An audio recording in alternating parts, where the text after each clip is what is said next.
लागब सरस्वती माई के गोर। हे रानी पूजा करे चलू भोरे भोर, लागब सरस्वती माई के गोर, लागब सरस्वती माई के गोर। हे रानी पूजा करे चलू भोरे भोर, लागब सरस्वती माई के गोर, लागब सरस्वती माई के गोर। हे रानी पूजा करे चलू भोरे भोर, लागब सरस्वती माई के गोर, लागब सरस्वती माई के गोर, लागब सरस्वती माई के गोर, लागब सरस्वती माई के गोर। DJ Hiru Madhubani. Recording by SS music. SS music. लागब सरस्वती माई के गोर। हाँ सजा लियो रानी डाला, बना लियो माला, मैया को चढ़े बैये। जाके हम रानी बजरिया अनलो चुनरिया, मैया को चढ़े बैये।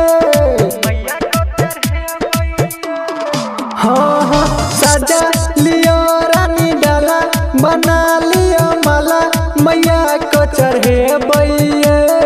जाके हम रानी बजरिया अनलो चुनरिया, मैया को रे बैये। हे रानी पकड़ के अचरा के कोर, लागब सरस्वती माई के गोर, लागब सरस्वती माई के गोर। हे रानी पूजा करे चलू भोरे भोर, लागब सरस्वती माई के गोर, लागब सरस्वती माई के गोर, लागब सरस्वती माई के गोर, लागब सरस्वती माई के गोर। DJ Hiru recording Madhubani. By SS recording studio Bajitpur Manigachhi.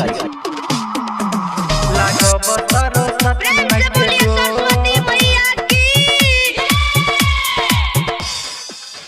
हे रानी करू नहीं देरी, पूजन के देरी कि लोग सब जुट गेले।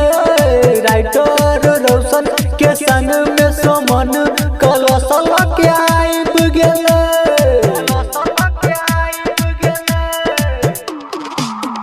हे रानी करू नहीं देरी, पूजन के बेरी कि लोग सब जुट गेले।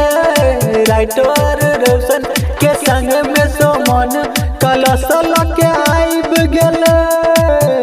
राम रंगीला गाबी गाबी भजन करे शोर, लागब सरस्वती माई के गोर, लागब सरस्वती माई के गोर।